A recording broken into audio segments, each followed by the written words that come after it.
السلام علیکم ورحمۃ اللہ وبرکاتہ۔ بسم اللہ الرحمن الرحیم۔ تو سمرقند تاریکی میں ڈوبا ہوا تھا، آسمان پر سیاہ بادلوں کی وجہ سے ہاتھ کو ہاتھ سجائی نہ دیتا تھا۔ آسمان پر کوئی تارا نظر آتا تھا، نہ زمین پر کوئی چراغ۔ تمام لوگ سو چکے تھے، اس عالم میں صرف ایک شخص جاگ رہا تھا۔ رات کی تاریکی میں یہ شخص اپنے گھر سے نکلا اور دائیں بائیں جھانکے بغیر سیدھا قصر عمارت کے پاس چلا گیا۔ اس نے محل پر ایسی قہرانہ نگاہ ڈالی کہ اگر اس میں انگارے ہوتے تو یہ محل خاکستر ہو جاتا۔ معاً اس نے قدم تیز کیے اور اپنی منزل مقصود کی طرف روانہ ہو گیا۔ وہ شہر سے نکل کر درختوں کے ایسے جھنڈ میں داخل ہو گیا جہاں وحشی درندوں اور خونخوار جانوروں کی دہشت ناک آوازیں سنائی دے رہی تھی۔ جنگل خوفناک تاریکی میں ڈوبا ہوا تھا، درختوں کے جھنڈ اور رات کی گھٹا ٹوپ اندھیروں کی وجہ سے آنکھوں پڑی چیزیں بھی پوری طرح دکھائی نہ دیتی تھی۔ مگر یہ آدمی اس خطرناک منظر سے بے پرواہ ہو کر منزل مقصود کی طرف گامزن رہا۔ اگلا مقام اس سے بھی زیادہ خوفناک اور دل دہلا دینے والا تھا۔ چلتے چلتے جب وہ اس پتھر کے پاس پہنچا جو مندر کے پہلو میں تھا تو ہیبت کی وجہ سے چند قدم پیچھے ہٹ گیا۔ اس پر اتنا خوف طاری ہوا جو عام لوگوں پر خوفناک درندے دیکھ کر کے بھی نہیں ہوتا۔ اس کا سبب یہ نہ تھا کہ یہ شخص کوئی بزدل انسان یا نو عمر لڑکا تھا، بلکہ اس جری اور دلیر شخص کے دل میں بچپن سے ہی مندر کے ہیبت ناک توہمات بٹھا دیے گئے تھے، اور یہ انہی توہمات میں پروان چڑھا تھا۔ چنانچہ یہ مندر کی مخفی قوتوں اور اسرار و رموز سے اتنا خائف تھا کہ میدان جنگ کی سنسناتی ہوئی تلواروں کا خوف اس کے مقابلے میں ہیچ تھا۔ وجہ یہ تھی کہ اس مندر میں ہر کسی کو آنے کی اجازت نہ تھی۔ اس میں تو صرف وہی کاہن پروہت داخل ہو سکتا تھا جو نفس کش ریاضتیں کر کے اور زبردست قسم کی مشقتیں اٹھا اٹھا کر رشی بن چکا ہو، اور جو شخص رشی بن کر اس میں داخل ہو جاتا وہ دنیا کی رونق اور اس کی لذتوں کو اپنے اوپر حرام کر لیتا تھا۔ مندر کا خوفناک منظر۔ چنانچہ یہ جری اور شجاع شخص پروتوں کے خوف سے قدم آگے نہ بڑھا سکا۔ کچھ عرصہ کھڑا رہنے کے بعد اپنے آپ کو سنبھالتے ہوئے دروازہ کھٹکانے کا سوچ ہی رہا تھا کہ اندھیرے میں بڑی سر والی ڈرونی شکل یعنی ایک بلا نظر آئی، جس کی داڑھی وسیع و عریض اور بال لمبے لمبے تھے۔ یہ اسے دیکھ کر مزید خوف زدہ ہو گیا۔ قریب تھا کہ وہ بھاگ کھڑا ہوتا، لیکن جب اس نے اس کا نام لے کر انسانی آواز میں اسے پکارا تو یہ سمجھ گیا کہ یہ مندر کا دربان ہے اور مجھے لینے آیا ہے۔ یہ اس کے پیچھے پیچھے چل پڑا، لیکن اس کا دل آنے والے منظر سے دھڑک رہا تھا۔ دربان اسے اپنے ہمراہ ایک طویل ترین سرنگ میں لے گیا جس کی دونوں اطراف میں تانبے کی منقش چراغ روشن تھے، اور ان سے نیلی رنگت کی روشنی نکل کر دیواروں کے پتھروں پر رقص کر رہی تھی۔ اس سرنگ میں ان دیوتاؤں کی ہیبت ناک تصویریں رکھی ہوئی تھی جن کی آنکھوں سے سرخ شعلے نکل رہے تھے، اور یہ آنکھیں بڑے بڑے نہ ڈر لوگوں کے دل دہلا دیتی تھی۔ سرنگ کے دونوں جوانب چھوٹے چھوٹے سوراخ تھے جن میں جب کبھی ہوا پورے زور سے داخل ہوتی تو ایسی ایسی آوازیں نکلتی کہ سننے والوں کو بہرا کر دیتی تھی۔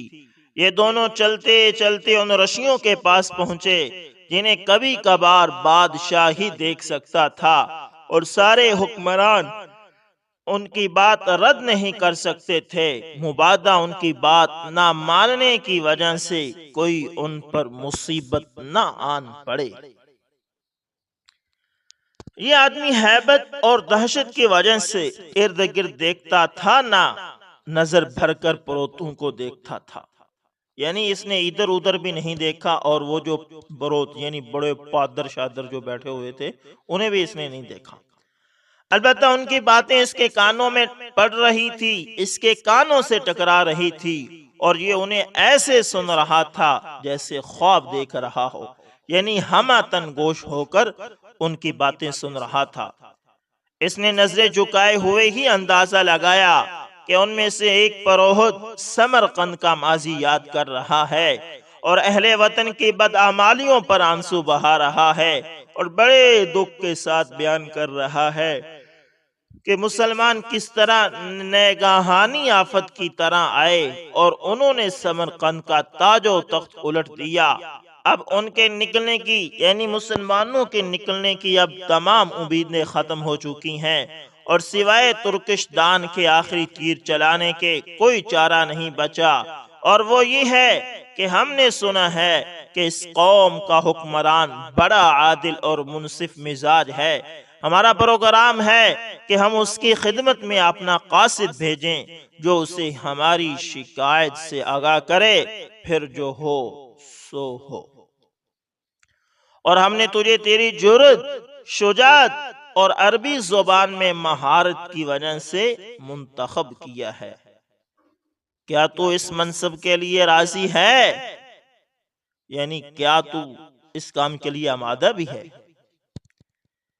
اس بحر سے آنے والے شخص نے کہا، ہاں، یعنی میں راضی ہوں، میں اس کام کو کروں گا، سر انجام دوں گا۔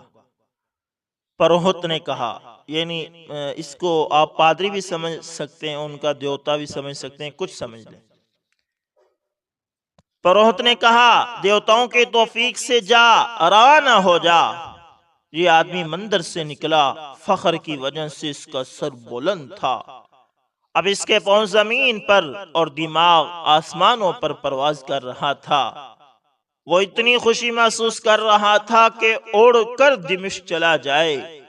اسے رات کا اندھیرا روشنی نظر آنے لگا، کیونکہ اس کے لیے یہ بڑی خوشی کی بات تھی کہ وہ بڑے پروہت سے ہم کلام ہوا ہے، اور یہ ایسا اعزاز تھا جو شاید ہی کسی کو نصیب ہوتا ہو۔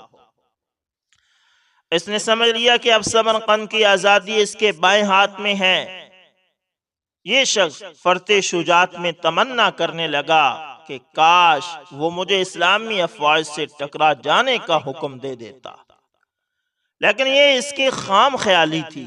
سمرقند کی حیثیت اسلامی سلطنت کے مقابلے میں اس خاشاک کی جڑ کی سی تھی جو سمندر کی تہہ پر پنجہ جمانا چاہتا تو سمندر کی ایک موج اسے بہا کر کہیں سے کہیں لے جائے۔ حیران کن مسافر۔ چنانچہ یہ آدمی زیادہ سفر لے کر چل پڑا۔ دن اور رات، ہفتے اور مہینے مسلسل سفر کرتا رہا۔ سمرقند سے بخارا، بخارا سے بلخ، بلخ سے ہرات، ہرات سے قزوین، قزوین سے موصل، موصل سے حلب، حلب سے دمشق۔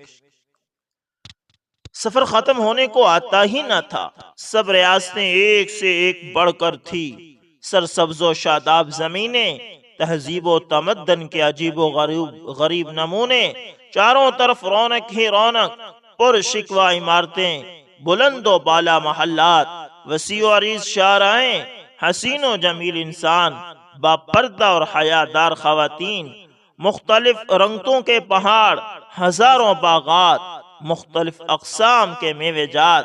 وہ دیکھتا چلا جا رہا تھا، مگر یہ عجائبات ختم ہونے کو نہ آتے تھے۔ انہیں دیکھ کر اسے سمرقند کی عظمت ہیچ نظر آنے لگی۔ سمرقند کی حیثیت چین و ایران کے مقابلے میں کیا تھی، جنہیں پہاڑوں کے درمیان آباد مدینہ تو رسول صلی اللہ علیہ وسلم نے نیچا دکھا دیا تھا۔ مدینہ منورہ وہ سرزمین ہے کہ جسے محمد رسول اللہ صلی اللہ علیہ وسلم نے جب اپنے دہنے ہاتھ سے حرکت دی تو اس نے خالد بن ولید، مثنى بن حارثہ، سعد بن ابی وقاص رضوان اللہ علیہم اجمعین اور محمد بن قاسم عتیبہ بن مسلم، طارق بن زیاد، عبد الرحمن الداخل اموی جیسے بے مثال جرنیل پیدا کر دیے رحمہم اللہ رحمتا وسیعہ، جنہوں نے سرکش حکومتوں کے تخت الٹ دیے۔ پھر اسی صحرائی زمین نے شام، عراق، ایران اور خراسین کو پساماندگی سے نکال کر بام عروج پر پہنچا دیا۔ بے دین حکمرانوں کی فتوحات سے ملک اجڑتے رہے تھے، جبکہ اسلامی حکومتوں کی فتوحات سے دنیا آباد ہوتی چلی گئی تھی۔ دمشق میں داخلہ۔ بالآخر وہ مسافر دمشق میں پہنچا اور اسے پہلی نظر سے دیکھ کر یوں چونک پڑا، یعنی دمشق کو دیکھ کر یوں چونک پڑا جیسے نیند سے بیدار ہوا ہو۔ بڑے بڑے ترقی یافتہ ملکوں کے بادشاہوں کی ملاقات کے تصور سے اس کا دل دھڑکنے لگا۔ یہ دمشق ہے، مسلمانوں کا دارالحکومت، جلال و جمال کا دل فریب دارالسلطنت، دولت و ثروت کی کان، تقوی و شرافت کا گہوارہ۔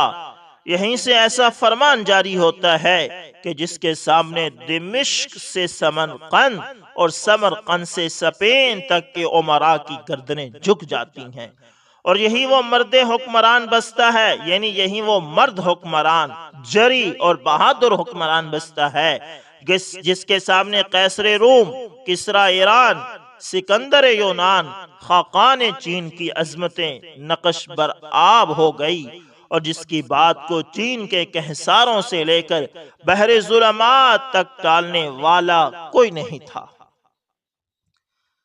دل میں خیال آیا کہ اس حکمران تک رسائی کیسے حاصل ہوگی۔ مسافر ہوں، پہلے کبھی یہاں آیا بھی نہیں ہوں، نہ امیدی پیدا ہوئی۔ رات گزارنے کے لیے ایک سرائے میں ٹھہرا۔ صبح ہوئی تو خوبصورت لباس جوڑا زیبتن کیا اور خلیفہ کی ملاقات کو نکلا تو کسی آدمی سے خلیفہ کے متعلق پوچھتے ہوئے دہل گیا۔ اسے خیال آیا کہ نصف خطہ ارض کے حکمران سے ملنا جوئی شیر لانا ہے، یعنی شیر کو جونا ہے۔ اسے یاد آیا کہ دنیا کے بادشاہ کس طرح کسریٰ ایران کے سامنے لرزاں اور ترساں کھڑے ہوتے ہیں۔ وہ محض شبے اور ناپسندیدہ جملے کی بنا پر ان کے درندوں، یعنی ان سارے حکمرانوں کو درندوں کے سامنے ڈال دیتا ہے۔ یعنی اس آنے والے شخص کے ذہن کے اندر ایران اور جو کافر حکمران تھے ان کی ہیبت تھی کہ یہ مسلمانوں کا بادشاہ بھی ایسا ہی ہوگا۔ اس نے اپنی جان کے خطرے کے پیش نظر خلیفہ سے ملاقات کا خیال دل سے نکال دیا اور سوچنے لگا کہ جان گنوا کر ملک کی آزادی میرے کس کام۔ انہی سوچوں اور گھبراہٹوں میں گم ادھر ادھر گھومتا رہا۔ جب کبھی کسی پرشکوہ محل کے سامنے سے گزرتا تو رونق اور ٹھاٹ باٹ دیکھ کر اسے خلیفہ کا گھر خیال کر کے حیران رہ جاتا اور ملاقات کے تصور سے دل بیٹھ جاتا۔ چلتے چلتے اس کے سامنے ایک وسیع و عریض اور عالی شان عمارت آ گئی جس کا دروازہ بلند و بالا اور بہت چوڑا تھا۔ اس کے دائیں بائیں دو لمبے لمبے مرمری ستون تھے جن کے نقش و نگار اور بیل بوٹوں کو دیکھ کر آنکھیں خیرہ ہو جاتی تھی۔ اس نے دیکھا کہ بے شمار لوگ اس میں آ جا رہے ہیں اور کوئی روکتا ٹوکتا نہیں، چنانچہ یہ بھی اس میں داخل ہو گیا۔ اندر جا کر خوبصورت وسیع و عریض صحن اور جھیل کو دیکھ کر پہلے سے زیادہ حیران ہو گیا۔ اس جھیل میں پانی کے فوارے پھوٹ رہے تھے اور سورج کی کرنوں نے اسے وہ حسن بخش دیا تھا جو بیان سے بہر ہے۔ آگے جا کر دیکھتا ہے کہ ہزاروں افراد مختلف کاموں میں مصروف ہیں، کہیں کوئی اٹھتا ہے، کوئی بیٹھتا ہے اور کہیں علمی حلقے قائم ہے، بحث و مباحثہ ہو رہا ہے، کہیں درس و تدریس اور کہیں فتاوی لکھے جا رہے ہیں۔ اتنی مخلوق جمع ہے کہ ایک سرے پر کھڑے ہو کر دوسرے سرے تک نظر نہیں دوڑائی جا سکتی۔ فرش ایسا خوشنما کہ شیشے کی طرح چمک رہا ہے۔ دیواروں کے رنگ اور روغن نے آنکھیں چندیاں دی۔ چھت کی طرف دیکھا تو چاندی کی زنجیریں سے لٹکتی ہوئی قندیلوں اور شمعدانوں کی خوشنمائی نے سب کچھ بھلا دیا۔ اس بقائے نور میں چلتے چلتے ایک نمازی کے پاس یہ کھڑا ہو گیا۔ اس نے سلام پھیر کر اس مسافر کا حال پوچھا۔ اسے معلوم ہوا کہ یہ خلیفہ سے ملنا چاہتا ہے۔ نمازی نے پوچھا تو کیا آپ امیر المؤمنین خلیفۃ المسلمین کے گھر کا پتہ پوچھنا چاہتے ہیں؟ سمرقندی نے کہا کیا یہ امیر المؤمنین کا گھر نہیں ہے؟ یعنی اس عمارت کو دیکھ کر اس کو ایسے لگا کہ جیسے یہی امیر المؤمنین کا گھر ہو۔ نمازی ہنستے ہوئے نہیں، یہ تو اللہ کا گھر ہے، کیا تو نے نماز پڑھ لی ہے؟ نمازی نے اس سمرقندی سے پوچھا۔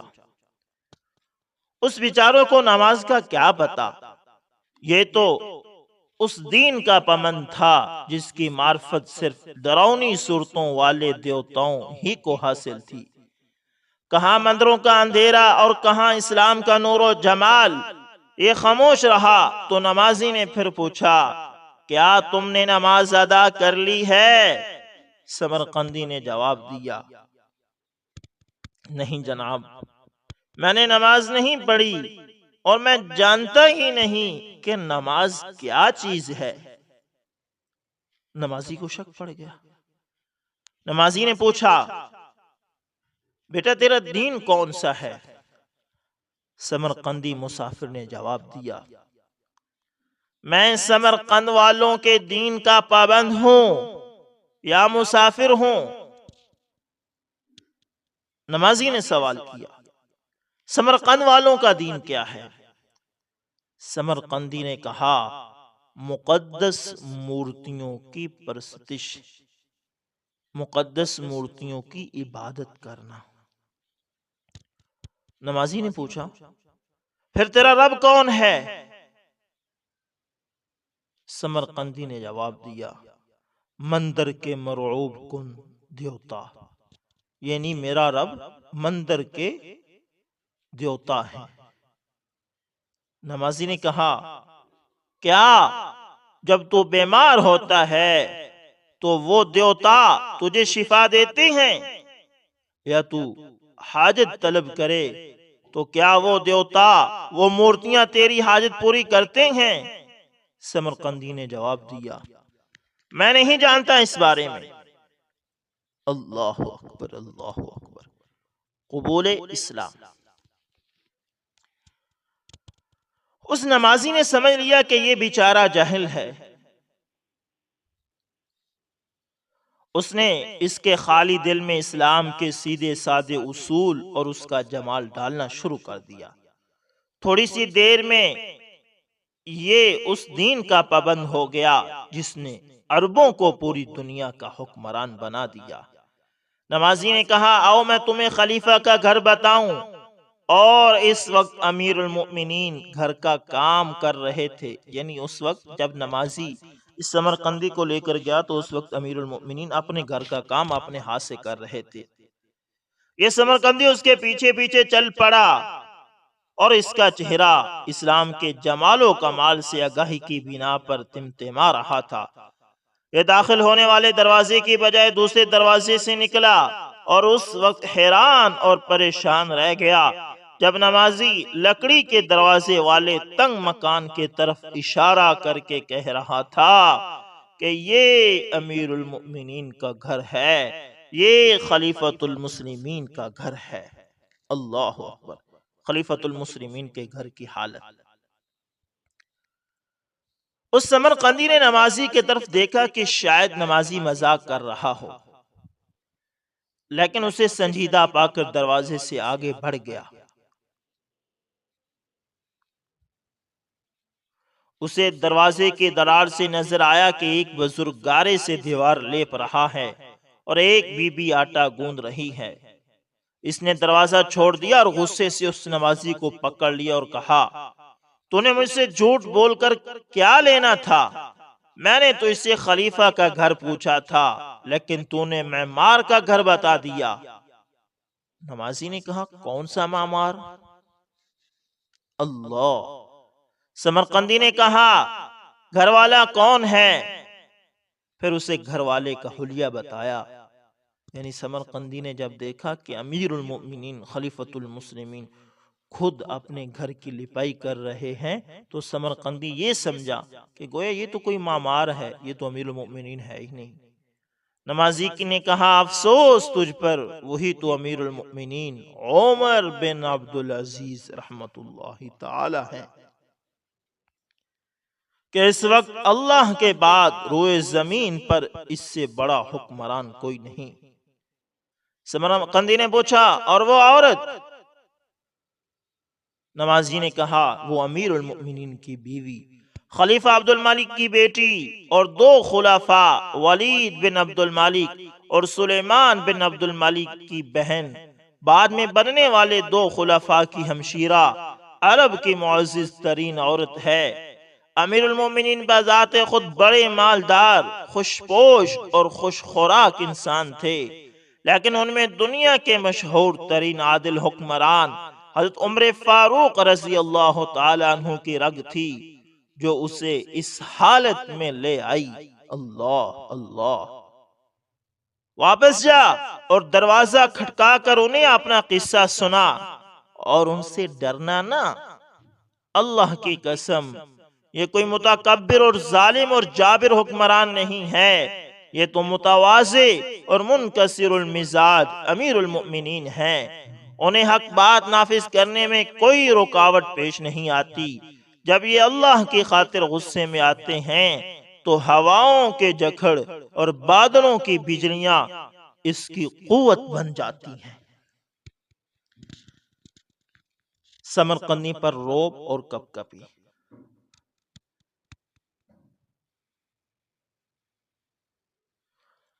سمرقندی رجعت قہقرہ، یہ اس آدمی یعنی سمرقندی وہاں سے واپس لوٹا۔ سمرقندی رجعت قہقرہ میں مبتلا ہو گیا۔ بہادری جوش مارتی ہے تو قدم اٹھا لیتا ہے، روب و دبدبا کا تصور آتا ہے تو دل بجھ جاتا ہے۔ وہ اپنے ملک کے حکمرانوں کے مسلح باڈی گارڈز کا تصور کرتا ہے تو تذبذب میں پڑ جاتا ہے۔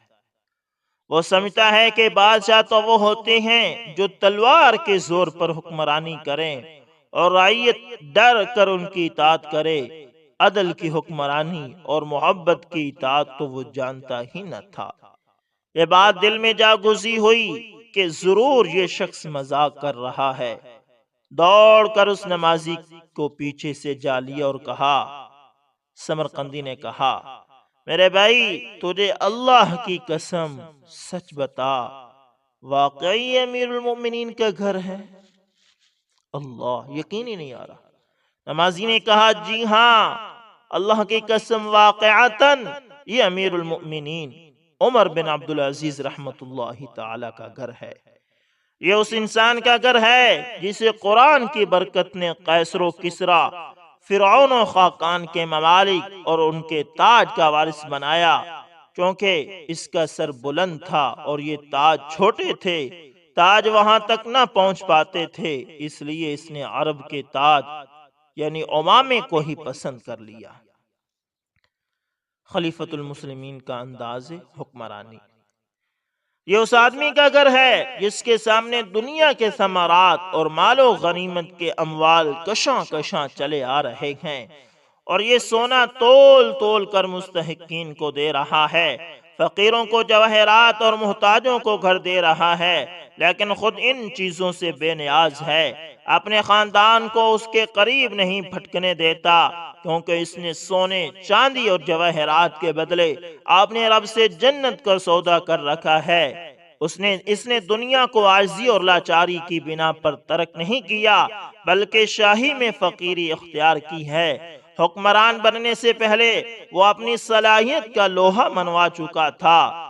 اس کی رہبانیت بھی عجیب ہے، نہ غار میں بیٹھ کر ترک دنیا پر مائل، نہ مسجد میں یاد الہی کے بہانے حقوق العباد سے غافل، بلکہ دولت و ثروت اور حکومت و سلطنت کا مالک ہو کر زہد بن بیٹھا ہے۔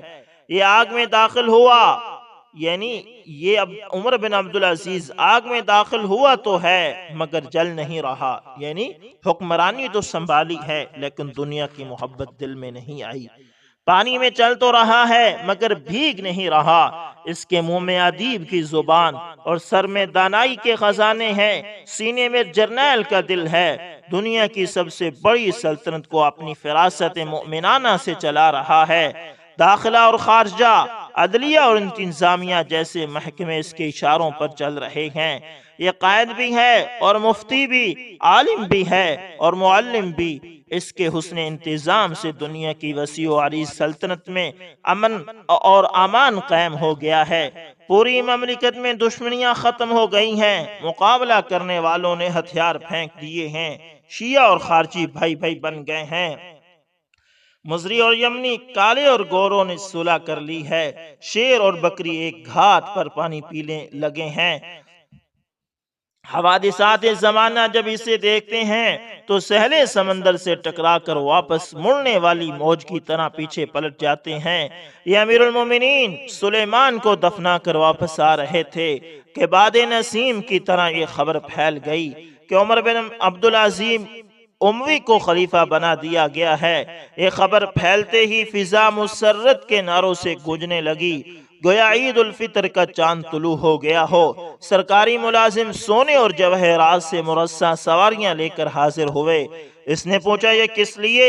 انہوں نے عرض کی یہ امیر المؤمنین کے پروٹوکول کے لیے ہیں، فرمایا مجھے ان سے کیا سروکار، لے جاؤ اور میرا خچر لے آؤ، خچر لایا گیا تو ایک سیکورٹی افسر مسلح ہو کر دستور کے مطابق آگے آگے چلنے لگا، فرمایا پیچھے ہٹ جاؤ، مجھے ایسی کوئی ضرورت نہیں، میں بھی ایک عام مسلمان ہوں، اللہ اکبر اللہ اکبر۔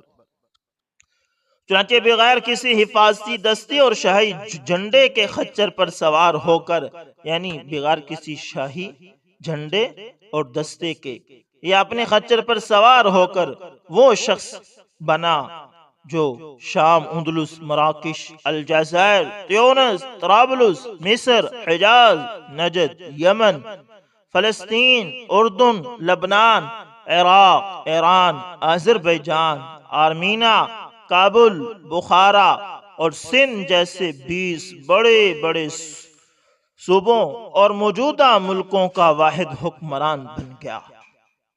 یہ جاتے ہی مسجد میں داخل ہو گیا، تمام لوگ صفوں پر بیٹھ گئے، یہ منبر پر کھڑا ہو کر حمد و ثنا کے بعد یوں گویا ہوا، لوگو مجھے مسلمانوں کے مشورے اور میری مرضی کے بغیر حکمران بنا دیا گیا ہے، میں تمہاری گردنوں سے اپنی بیعت واپس لیتا ہوں، جسے چاہو خلیفہ بنا لو۔ یہ سنتے ہی تمام حاضرین مجلس بے ساختہ چیخ پڑے اور سب کے سب بیک آواز بولے ہم آپ کے علاوہ کسی کو نہیں چاہتے۔ اللہ اکبر اللہ اکبر۔ یہ تھے سیدنا عمر بن عبدالعزیز رحمت اللہ تعالی۔ آج کوئی حکمران ایسے کر سکتا ہے؟ عوام کے سامنے عدالت لگا سکتا ہے کہ مجھ سے احتساب کرو، مجھے دھاندلی کے ساتھ تمہارا وزیر اعظم بنایا گیا؟ آج کوئی ایسے کر سکتا ہے؟ کوئی بھی نہیں کر سکتا۔ یہ وہی لوگ کر سکتے تھے جو ایمان والے تھے، جن کے دل میں دنیا کی بالکل بھی محبت نہیں تھی۔ اللہ تعالیٰ پھر سے حضرت عمر بن عبدالعزیز رحمت اللہ تعالی جیسا حکمران ہمیں نصیب فرمائے۔ پھر یہ قصر خلافت کی طرف روانہ ہو گیا، جاتے ہی حکم دیا کہ اس محل کے ریشمی پردے اتار دیے جائیں، غالیچے اور قالین لپیٹ دیے جائیں، سامان آرائش اکٹھا کر دیا جائے۔ جب فرمان خلافت کی تعمیل ہو گئی تو آپ نے ان سب چیزوں کو نیلام کر کے رقم بیت المال میں داخل کرا دی۔ لوگوں نے سوچا یہ نیک آدمی ہے، لیکن حکومت شاید اس کے بس کا روگ نہ ہو۔ انہوں نے سوچا کہ تسبیح ہاتھ میں لیے گوشے میں بیٹھ جائے گا، لیکن ہوا یہ کہ تسبیح کی جگہ قلم چل رہا ہے۔ سالہ سال کے مظالم لٹائے جا رہے ہیں، ظالموں سے مظلوموں کے حقوق لیے جا رہے ہیں، دن اور رات ایک ایک کر کے ملکی نظم و نسق قرآنی اصولوں پر استوار کیا جا رہا ہے، احکامات پر فوری تعمیل کرائی جا رہی ہے۔ دنیا کو پتہ چل گیا کہ یہ شخص دنیا سے لا تعلق ہونے کے باوجود رموز مملکت سے آشنا ہے، صرف آشنا ہی نہیں بلکہ بدعنوانیوں کے کسبل نکالنے کا فن بھی جانتا ہے۔ صبح سے دوپہر تک فرائض سر انجام دینے کے بعد قیلولہ کرنے کے لیے لیٹنا ہی چاہتا تھا کہ نوجوان فرزند عبد الملک آ گیا اور عرض کی، آپ سو گئے تو مظلوموں کی داد رسی کون کرے گا؟ فرمایا، بیٹا تیرے چاچا سلیمان کے کفنانے دفنانے میں مشغولیت کی بنا پر کل کا تھکا ہوا ہوں، سو کر ظہر کے بعد یہ کام کروں گا۔ اس نے کہا، ابو جان اس بات کی کیا ضمانت ہے کہ آپ ظہر تک زندہ بھی رہیں گے؟ یہ فوراً اٹھے اور اعلان کر دیا، جس کسی کو شکایت ہو آئے، میں اپنے گھر اور خاندان سے شروع کرتا ہوں۔ اللہ کی قسم جتنا کہا اس سے کہیں زیادہ کر کے دکھایا۔ ہاں اے مسافر، یہ اس امیر المؤمنین کا گھر ہے، اسے چھوٹا اور خام سمجھ کر حقیر نہ جان۔ یہ ٹھیک ہے کہ اس کے دروازے رنگ و روغن سے کورے اور مسلح دربان سے خالی ہیں، لیکن یہ دنیا کے تمام گھروں سے معزز ہے۔ جا اور بے خوف جا۔ یہ ساری قصہ یہ اس نمازی نے اس سمرقندی کو سنایا۔ سمرقندی کے امیر المؤمنین سے ملاقات۔ اب سمرقندی امیر المؤمنین سے ملنے جا رہا ہے، کیونکہ اس سے پہلے سمرقندی کے دل میں امیر المؤمنین حضرت عمر بن عبدالعزیز رحمۃ اللہ تعالیٰ کا خوف اور دبدبہ تھا۔ جب اس نمازی نے حضرت عمر بن عبدالعزیز رحمۃ اللہ تعالیٰ کے بارے میں سمرقندی کو بتایا تو اب اس کے دل سے وہ روب اور دبدبہ جاتا رہا، اور وہ اب بغیر کسی جھجک کے سیدنا عمر بن عبدالعزیز رحمۃ اللہ تعالیٰ سے ملاقات کرنے کے لیے جا رہا ہے۔ سمرقندی لوٹ پڑا۔ جب دروازے کے پاس پہنچا تو کسی بچے کے رونے کی آواز آئی۔ معلوم ہوا کہ ایک بچے نے دوسرے کا سر پھوڑ دیا ہے۔ خلیفہ بذات خود گھر سے نکلا اور بچے کو پکڑا۔ سمرقندی کو دیکھ کر پوچھا تو اس نے بتایا کہ میں سمرقند سے ظلم کی شکایت لے کر آیا ہوں۔ فرمایا، ٹھہر میں ابھی آتا ہوں۔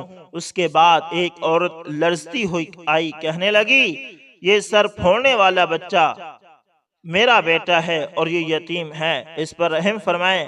امیر المؤمنین پوچھتے ہیں، اس کا وظیفہ لگ گیا ہے یا نہیں؟ اس نے نفی میں جواب دیا۔ آپ نے فرمایا، ہم اس کا نام دیوان میں لکھ لیں گے۔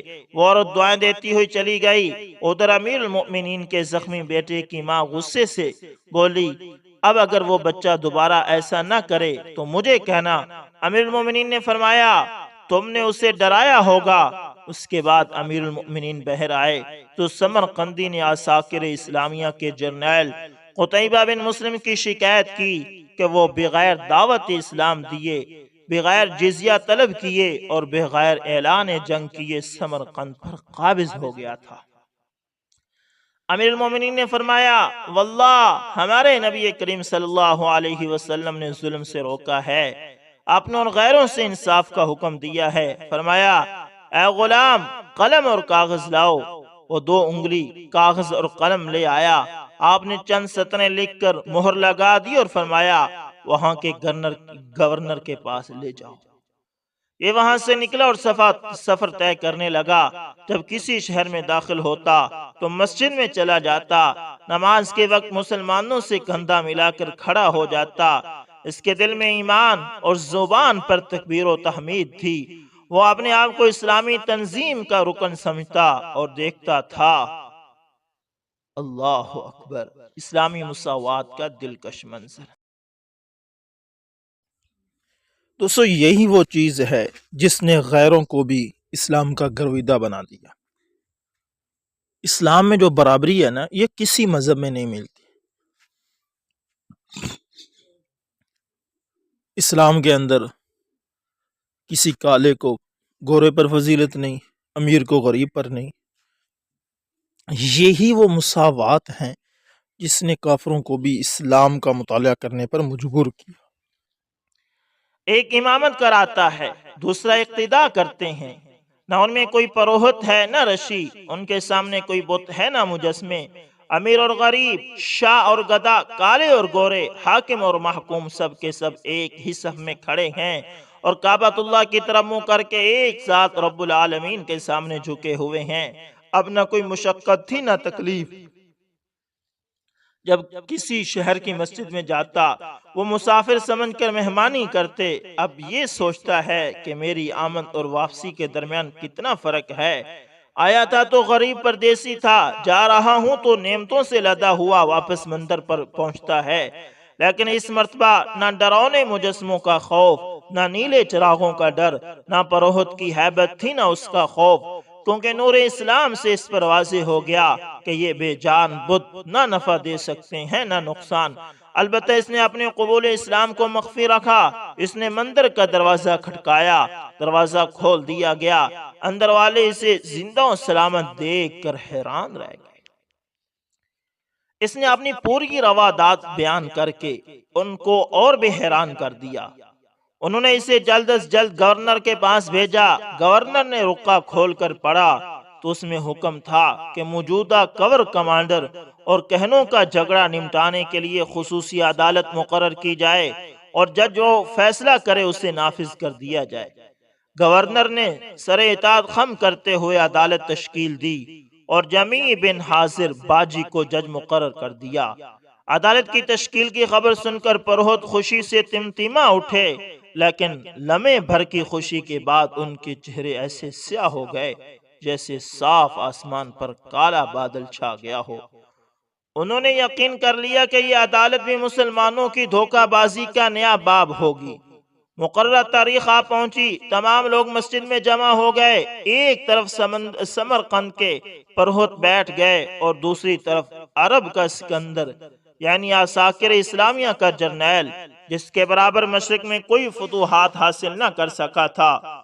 لوگوں کی آنکھیں مسجد کے دروازے پر لگی ہوئی تھی۔ تھوڑی دیر بعد ایک دبلا پتلا اور نحیف و نزار شخص چھوٹی سی ٹوپی سر پر رکھے مسجد میں داخل ہوا۔ اس کے ساتھ ایک غلام تھا۔ وہ آتے ہی 2 نفل ادا کر کے مسجد کے ستون سے لگ کر بیٹھ گیا اور اس کا غلام پاس کھڑا ہو گیا۔ یہ خصوصی عدالت کا جج جمیع بن حاضر باجی تھا۔ اللہ اکبر، اللہ اکبر۔ یہ ہے وہ جج جو بڑی عدالت کا اور بڑا جج۔ کوئی پروٹوکول نہیں ہے، کوئی فوج نہیں ہے، کوئی چیز بھی نہیں ہے۔ ایک غلام ساتھ اور مسجد کے اندر داخل ہو رہے ہیں۔ اور آج ہم دیکھیں کہ ایک چھوٹے سے جج کے ساتھ اتنی پولیس ہوتی ہے، اتنی فوج ہوتی، پتہ نہیں کیا سمجھتے ہیں ہم لوگ۔ اگر کچھ سیکھنا ہے تو ان سے سیکھو، اپنے اسلاف سے سیکھو۔ اللہ تعالی ہم پر رحم فرمائے اور ہمیں اپنے اسلاف کے نقش قدم پر چلنے کی توفیق عطا فرمائے۔ جج کو دیکھ کر پروتوں کی آخری امید بھی ختم ہو گئی۔ یہ کیسا ہوگا کہ یہ شخص فاتح اعظم کے خلاف اور مغلوب پروتوں کے حق میں فیصلہ سنائے؟ جج کے غلام نے بغیر کسی لقب اور کنیت کے سپہ سالار کو پکارا۔ وہ آ کر دائیں جانب بیٹھ گیا، پھر پروتوں کے سربراہ کو بلایا اور وہ بائیں جانب بیٹھ گیا۔ مقدمے کی سماعت شروع ہو گئی۔ خصوصی عدالت کے جج نے کمزور اور نحیف آواز میں پروتوں کے پروہت سے کہا کہ اپنا دعویٰ پیش کرو۔ اس نے کہا، عساکر اسلامیہ کے سپہ سالار نے بغیر دعوت اسلام اور بغیر جزیہ طلب کیے اور بغیر اعلان جنگ کیے ہوئے دھوکے سے ہمارے ملک پر قبضہ کر لیا ہے۔ جج نے جرنیل سے جواب دعویٰ طلب کیا تو اس نے کہا، اللہ آپ کو حق و انصاف پر گامزن رکھے۔ اللہ تعالیٰ نے ہمارے ذریعے اس ملک کو کفر سے نجات دی اور مسلمانوں کو اس کا وارث بنایا۔ جج نے پوچھا، کیا تم نے دعوت اسلام دی تھی اور ان کے انکار پر ان سے جزیہ طلب کیا تھا اور پھر اعلان جنگ کیا تھا؟ اللہ اللہ۔